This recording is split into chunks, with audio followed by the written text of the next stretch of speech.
Our next speaker has lived all over the world. He's now settled in South Africa. He's a very handsome man, actually. I'm still trying to make sure he doesn't meet my girlfriend because she will probably just leave me. He's got that South African accent. He's got a South African accent, so we're excited. Why can't we be excited? We can. He works at a machine learning startup company called GraphFlow, and they aim to use analytics to figure out how to match people to products. So I hope you guys give a warm San Franciscan welcome to a fellow Cape Townian. Please welcome to the stage Mr. Robert Elliot.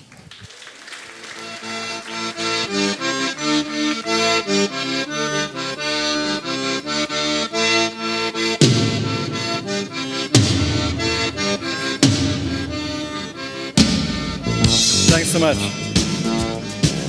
I got a song, so that's pretty special. I'm not so sure about the bad cop, and I wouldn't be intimidated by the tattoos because this elbow lady that Nick keeps talking about was about an 8-year-old girl. So don't be intimidated. Thank you very much for being here. I'm going to be talking today a little bit about matching people with products and the user's experience of recommendations. All right, so this is the core of it, and I think this is what we all want to kind of achieve, and this is what everyone's been talking about today, which is progress, some sort of growth. We got an arrow, so an arrow is good. It's going to the right, that's always good. Arrows to the left, never very good. And of course it's going up, so that's again good. But what is progress and what does this kind of growth look like? Well, there's some sort of lever that we need to pull in order to achieve some sort of outcome. The lever I put on the x-axis on the bottom, and I'm looking for some sort of outcome, and I call that the more. We need to do more of something. And the outcome is on the y-axis, and essentially what we want to do is do something better, or as I call it, betterer. So this is the more betterer graph. And I think this is what everyone's been talking about. All the talks have been about doing something more betterer. I want to leave this for a second, only to say that although we know that there's a unique link between a customer's experience and their engagement and the success of our store. So I'm going to come back to this, and what I want to talk about now, and I'm really grateful that we had a talk about anthropology, because I'm also grateful that it didn't kind of steal half of my talk, but I want to talk a little bit about the experience, how the experience of our shopping experience has changed. And over the last few hundred years, our shopping interface has drastically shrunk. We used to stroll around the stores in a market, and perhaps we were in the store, and this was hundreds of years ago, and we saw someone carrying a little orange thing, and we were like, "Hey, what is that?" And they're like, "Well, this is a carrot." And you had a bite, and you're like, "Well, that's nice. Where do you buy that carrot?" And the guy says, "Well, John Smith in the far corner store sells carrots." So you go there and you buy a carrot. And maybe the next week you come back and you see someone else with a better carrot. And you say, "Hey, well, hang on. I got a carrot from John Smith. Where did you get that carrot? That carrot looks better." And he says, "That carrot is better. And that carrot's sold by Adam Jones." So you walk over to Adam Jones' store and you get the better carrot. At the same time, Adam Jones says to you, "Well, if you like carrots, you might like the apples that I sell." And maybe you do, and maybe you don't. And a lot of these fundamentals haven't really changed in today's shopping world. Except instead of strolling through the market and through the stalls, we found ourselves browsing the aisles of supermarkets and then paging through product catalogs, surfing online, and now we thumb our way around on little mobile 4-inch devices. And if you've got an iPhone 6 Plus, then we've started going in the other direction. We're starting to get bigger again. But at the same time that this interface has drastically shrunk, we've had an absolute explosion in the number of products that are being sold.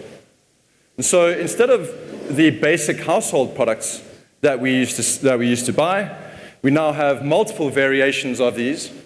We buy them from wider geographies and locations. And of course, there are innovations and technologies and design that have added to this ever-expanding product catalog. And so the question becomes now, how do we sell all these products on this drastically reduced interface? How do we put the right products in front of the right people at the right time? I'm going to go back to the more better graph. And actually, I'm going to tell a little anecdote right now. Between 2012 and 2013, on Cyber Monday, e-commerce sales increased by around 22%. At the same time, there was a 50% increase in mobile shopping. In that same period between 2012 and 2013, Amazon added more than 60 million unique products to their catalog. They went from 155 million products to about 211 million products. That's 170,000 unique products every single day. So that's 4 grocery stores worth of unique products every single day. But let's leave Amazon for the moment, and let's talk a little bit about how do we sell 1,000 or even 100 products through these small interfaces. So back to the graph, and while we have now, by increasing the number of products that are on sale, we've now increased the options, and we've increased the choices. So that is the lever that has been pulled for us, if you like, in this case. But the only thing that increases when we increase the number of products, particularly in a drastically smaller interface, is complexity. And that's definitely not more better. In fact, that's, well, less better, or more worser, as I like to call it. So what sort of outcome would we be looking for on the left-hand side? Well, as I said, there's a direct one-to-one ratio between a user's experience, their engagement, and the success of our stores.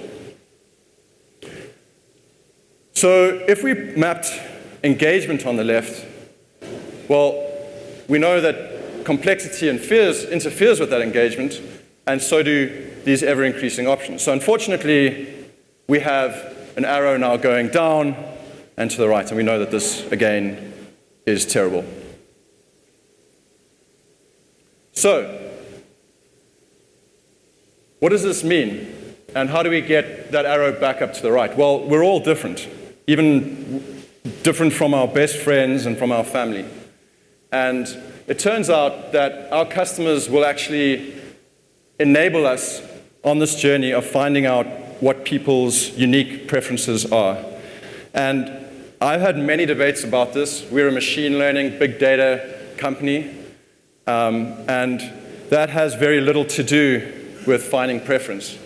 The preference lies in listening to the customers. The only thing that big data and machine learning type technologies allows us to do is do that at scale and within the milliseconds and that we need in order to power recommendations.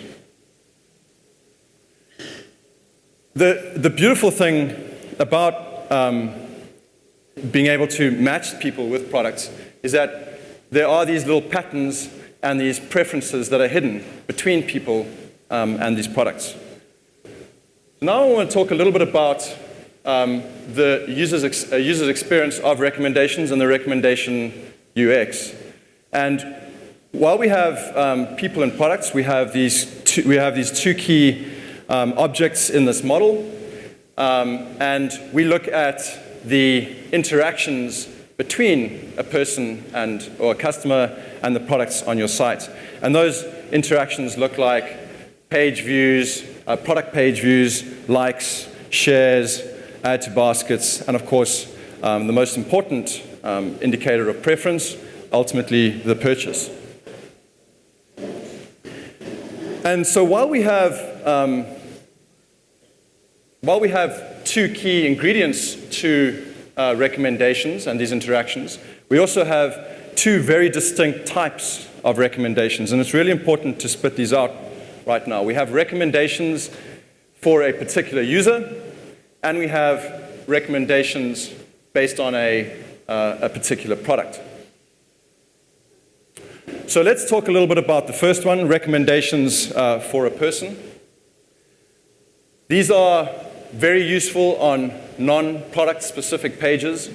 So landing pages, category pages, and of course in the ever important email campaigns that we send out, we can send a unique set of products to every single customer or every single potential customer.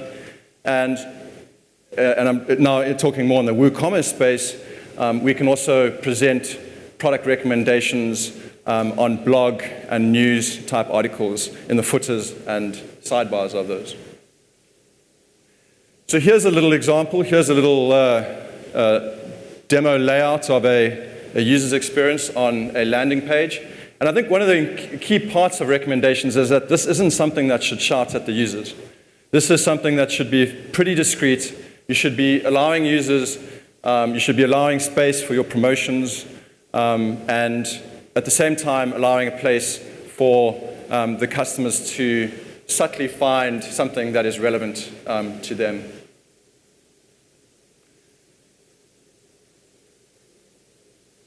All right, so that's recommendations for a particular user. And the second one, the recommendations based on a given product. Sorry, just to go back. So to overview recommendations for a user, they're the more personal type of recommendations. We're now considering that individual as unique. They're extremely powerful in large category stores, large catalog stores, and the only thing we need to know is a little bit about that customer. Now, that doesn't necessarily mean that we need to know the purchasing history of that customer. We can already start serving recommendations as soon as we have a customer click on a link in an email, or just a single product page view, or even reading a blog post. And then we can apply contextual filters to these recommendations as well. So if you have in a category page, you can say, right, here are recommendations for this user based on a particular sporting code or food type, and you can also limit them to a certain pricing. You can filter by price as well. So you can say, show me recommendations for this user less than $50 or more than $100, depending on the kind of interaction that you're going through. And of course, email being a very important channel for e-commerce stores, it's no longer good enough to send out one email to everyone with promoting products. As far as I'm concerned, that's not much better than spam these days. And I think it'd be great that, given that you have a little bit of information about the customer, that you can send them something that's unique. If I've just bought a Weber or a Kettlebry, as you call them, the last thing I want is an email a day later featuring that product at the top. All right, so now we're talking about recommendations for based on a particular product.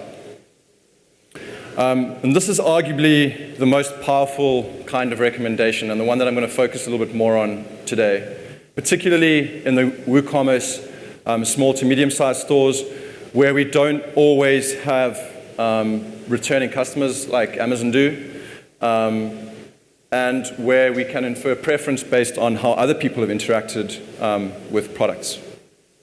And this is also known as people who bought this also bought these, similar products, plays nicely with. And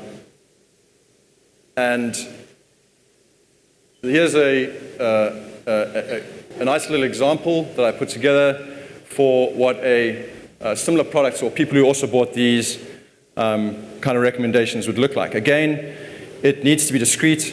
We're on I think, again, important to mention that this is actually a very sensitive time in the shopper's journey.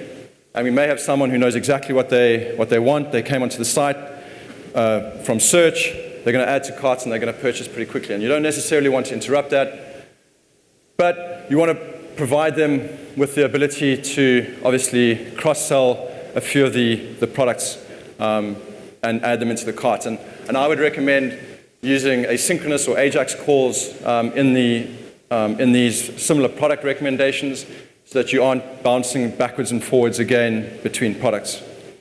Also want to talk a little bit at this point about that there's two subcategories of product recommendations. It's not quite upsell versus cross-sell. Upsell is really, really important, and it's the core part of product recommendations. Cross-sell is the core part of recommendations. Upsell is something that we need to be a little bit careful about. Again, we can differentiate. Our models can distinguish if we want to do an upsell kind of recommendation, or we want to do a cross-sell. We can actually differentiate and show those. We need to be careful in the upsell because, again, we might be on a critical path here, and although we might want to try and sell, I use the word upsell pretty loosely, typically referring to trying to sell a more expensive version of that product, where you do get people looking at alternatives, and you might see recommended alternatives. And again, when you bring in alternatives at this point in the shopping experience, you start to increase the options available to a person, and that can increase complexity.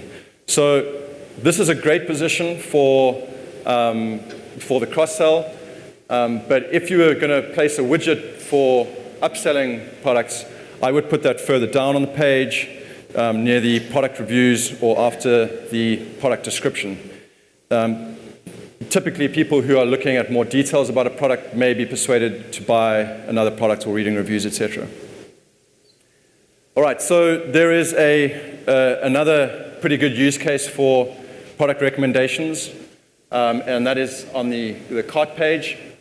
And here again, we've got someone that may be on a critical path, but we have the ability to bump up the basket by surrounding them with products that are related to this product. And I like this description for similar products because it really does describe what we do in the background and the kind of algorithm that we run. People who bought this also bought these products at the same time. So we look at basket co-occurrence, we look at what products are added into the same basket and on the same journey. All right, so that is just to overview that. We have the product recommendations, and they are not customer specific, so we don't need to know anything about the customer who's arriving.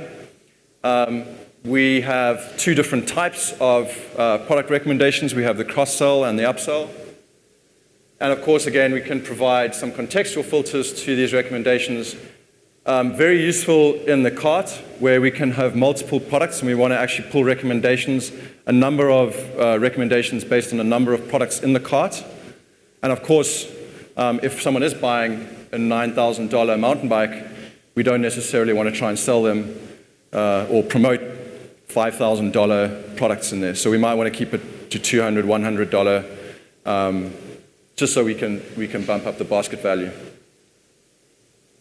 And again, these are essential kind of recommendations for small to medium stores. So the business case for recommendations is pretty strong. We know, and we've seen with Netflix, they do, let me just start the cool little animation of Cape Town city centre. We know that 75% of Netflix's business is driven through their recommendations. Now, it's very preference-driven, songs, movies, etc. It makes a lot of sense in that business, and that's why they have a kind of ridiculous percentage of their revenue being driven through recommendations. But Amazon is in the 35 to 50% bracket, closer to 35 in the general store, but again, when you move into just the book category, you see that approaching around 50%, again, driven largely by preference. So those are pretty significant numbers, and we've seen some excellent results on the stores that are using our recommendations, ranging from 10% up to 60% in stores. All right, so back to the graph. We've still got the arrow pointing down and to the right, but we think we may have found a way to increase the engagement with the customer and improve the customer experience. So what does the lever actually look like, and what do we call it? Well, I like to call it, just to go back, we know that there's this direct relationship, obviously, between engagement and between revenue as well. So the lever that we want to pull is something that I like to call relevance. The more relevant experience that we can provide the customer, the more they're going to feel engaged, and the more likely they are to be more active, to spend more, and of course to recommend both the brand and the products after that experience. But recommendations only form a small part of what we call relevance. And I think a lot of people today and over the course of tomorrow will talk about the other key parts of relevance. I think the most important thing that a store owner can do in the relevance department is obviously when they decide what category or what product catalog they're going to put together. Someone trying to sell meat-flavored ice cream is going to battle, no matter how passionate they are about data and relevance. At the same time, we have things like SEO. I have to respectfully agree to disagree with the importance of Google and the keywords. I think it's incredibly important, and I'm sure that was perhaps a lost in translation a little bit. But particularly with the smaller stores, we don't have people. People often arrive on Amazon and they're like, well, let me start my shopping experience. So let me start searching on Amazon for my products that I want. Typically with the smaller to medium-sized stores, people are going to start their journey to your store in search. So making sure that people can actually find those products is really, really important.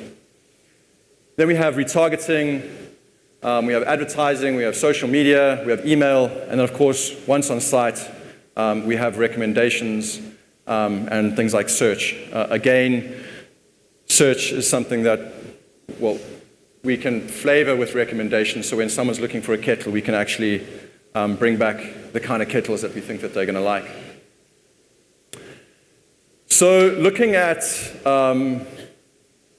just to wrap up a little bit, and I guess away from the theme of recommendations, I'm just really excited and motivated and inspired to see so many people here and so many people globally investing in the WooCommerce and democratized e-commerce platforms.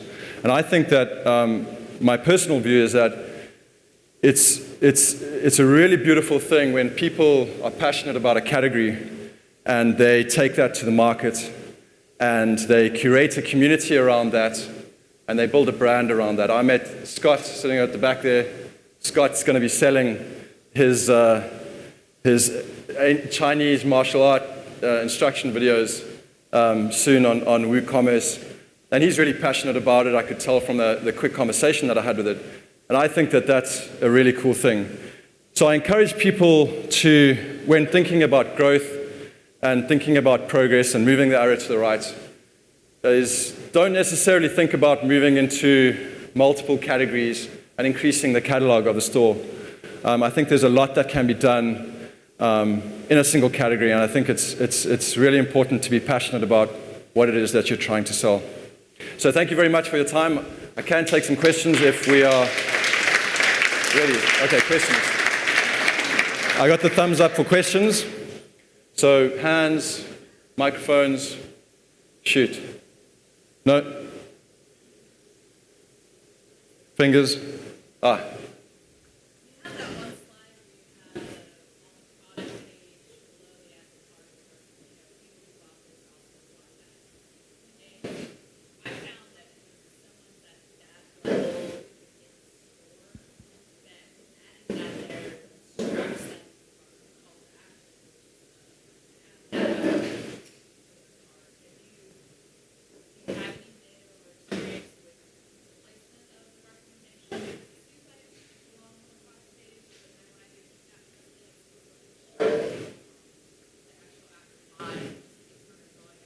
Yeah.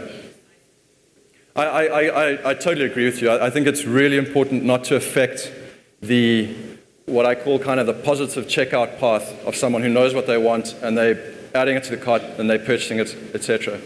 But we have seen that it's a really, really useful place to put recommendations, because as soon as you know what someone is interested in, you can, and again, I think it's really important to realize that this isn't about manipulating the customer. This is actually a total win-win situation. We know that as soon as someone, they may not have known that you stock those products. And so what you're doing is you're kind of shortcutting the process of them potentially going back and finding and looking at the product and maybe never checking out. And again, I would encourage you to use kind of asynchronous calls on those buttons so that people can just dynamically add those products to the cart without them actually having to leave that page and still continue on that checkout process. But it is, the only thing I can say is the data is really strong for using recommendations, similar product recommendations on the cart page. Again, the UI of that you can be sensitive to. So you can move it down, you can make sure that it's not interrupting with the flow, you can add a bigger button, as David said, and you can put an arrow on the checkout button as well. So, you know, it doesn't necessarily need to impede.